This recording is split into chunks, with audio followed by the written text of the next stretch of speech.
നമസ്കാരം. നോട്ട് നിരോധനം പോലെ ഒരു സർജിക്കൽ സ്ട്രൈക്ക് ഇനി നരേന്ദ്രമോദി മൂന്നാം ഊഴത്തിൽ നടത്തുമോ? ജവഹർലാൽ നെഹ്റുവിന് ശേഷം തുടർച്ചയായി മൂന്നാം വട്ടം ഇന്ത്യയുടെ പ്രധാനമന്ത്രി സ്ഥാനത്തെത്തുന്ന വ്യക്തി എന്ന നേട്ടം സ്വന്തമാക്കുകയാണ് മോദി. BJPക്ക് കഴിഞ്ഞ 2 തവണയും ഒറ്റയ്ക്ക് കേവല ഭൂരിപക്ഷം ഉണ്ടായിരുന്നതിനാൽ സഖ്യകക്ഷികളെ ഭയക്കാതെ സാമ്പത്തിക രംഗത്ത് പരിഷ്കരണ നടപടികൾ എടുക്കാൻ കഴിഞ്ഞിരുന്നു. ഇക്കുറി എന്നാൽ കഥ വ്യത്യസ്തമാണ്. പാർട്ടിക്ക് കേവല ഭൂരിപക്ഷമില്ല. JDUവും TDPയും അടക്കമുള്ള സഖ്യകക്ഷികളുടെ തണലിലാണ് മോദിയുടെയും BJPയുടെയും മൂന്നാം ഊഴം. തീരുമാനങ്ങളിൽ സഖ്യകക്ഷികളുടെ അഭിപ്രായങ്ങൾക്കും മൂർച്ചയേറും. കഴിഞ്ഞ 2 തവണത്തെ അപേക്ഷിച്ച് ഇത്തവണ പ്രതിപക്ഷവും ശക്തമാണെന്നത് മൂന്നാം നരേന്ദ്രമോദി സർക്കാരിൻ്റെ തീരുമാനങ്ങളെ സ്വാധീനിച്ചേക്കാം. നരേന്ദ്രമോദിയുടെ ഒന്നാമത്തെയും രണ്ടാമത്തെയും സർക്കാരുകളുടെ കാലത്ത് നിരവധി നിർണായക സാമ്പത്തിക പരിഷ്കാരങ്ങൾക്കാണ് രാജ്യം സാക്ഷിയായത്.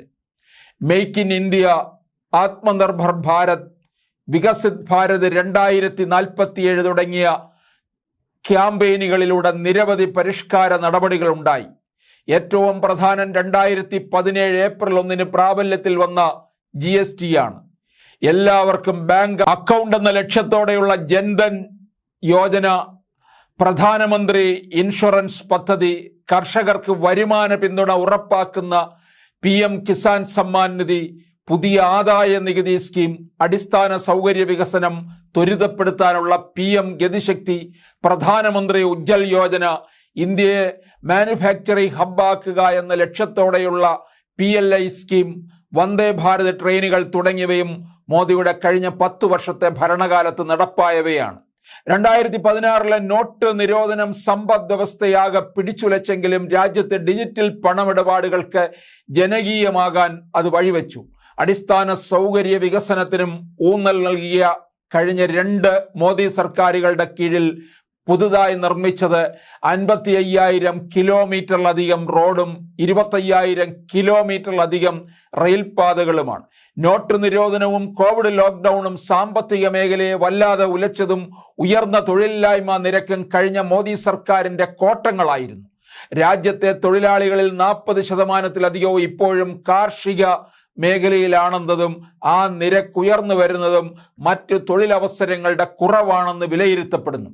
കഴിഞ്ഞ സാമ്പത്തിക വർഷവും ഇന്ത്യ 8.2% സാമ്പത്തിക വളർച്ച നേടി ലോകത്തെ ഏറ്റവും വേഗം വളരുന്ന വലിയ സാമ്പത്തിക ശക്തിയെന്ന നേട്ടം നിലനിർത്തിയെങ്കിലും കോവിഡ് കാലത്ത് നേരിട്ട നെഗറ്റീവ് വളർച്ചയുടെ ആഘാതം ഇപ്പോഴും വിട്ടൊഴിഞ്ഞിട്ടില്ലെന്ന് സാമ്പത്തിക നിരീക്ഷകർ ചൂണ്ടിക്കാട്ടുന്നുണ്ട്. GSTയും നോട്ട് നിരോധനവും ഏൽപ്പിച്ച തിരിച്ചടിയിൽ നിന്ന് അസംഘടിത മേഖലയും കരകയറിയിട്ടില്ല. ഇന്ത്യൻ ഓഹരി വിപണികൾ സർവകാല റെക്കോർഡ് കുതിച്ചതും മ്യൂച്വൽ ഫണ്ടിലെ മൊത്തം ആസ്തി 55 ലക്ഷം കോടി രൂപ കടന്നതും നേട്ടങ്ങളാണ്. SBT അടക്കം നിരവധി പൊതുമേഖലാ ബാങ്കുകളെ ലയിപ്പിച്ചതും പൊതുമേഖലാ സ്ഥാപനങ്ങളുടെ ഓഹരി വിറ്റൊഴിയലും വിമർശനങ്ങൾക്ക് വഴിവെച്ചെങ്കിലും നിർണായക തീരുമാനങ്ങളായിരുന്നു. മോദിയുടെ നേതൃത്വത്തിൽ NDA വീണ്ടും അധികാരത്തിലേറുമ്പോൾ ഏവരും ഉറ്റുനോക്കുന്നത് കഴിഞ്ഞ 2 തവണത്തെയും പോലെ നിർണായക പരിഷ്കാരങ്ങൾ ഉണ്ടാകുമോ എന്നാണ്. പൊതുമേഖലയിൽ ഇനിയൊരു ബാങ്ക് ലയനം ഉണ്ടാവില്ലെന്ന് കഴിഞ്ഞ ബജറ്റിനിടെ കേന്ദ്ര ധനമന്ത്രി നിർമ്മല സീതാരാമൻ വ്യക്തമാക്കിയിരുന്നു. കൂടുതൽ ക്ഷേമ പദ്ധതികളും വികസന പദ്ധതികളും ഒരുപക്ഷെ പ്രഖ്യാപിക്കാൻ നരേന്ദ്രമോദി സർക്കാരിന് ഇനിയും കരുത്താകും.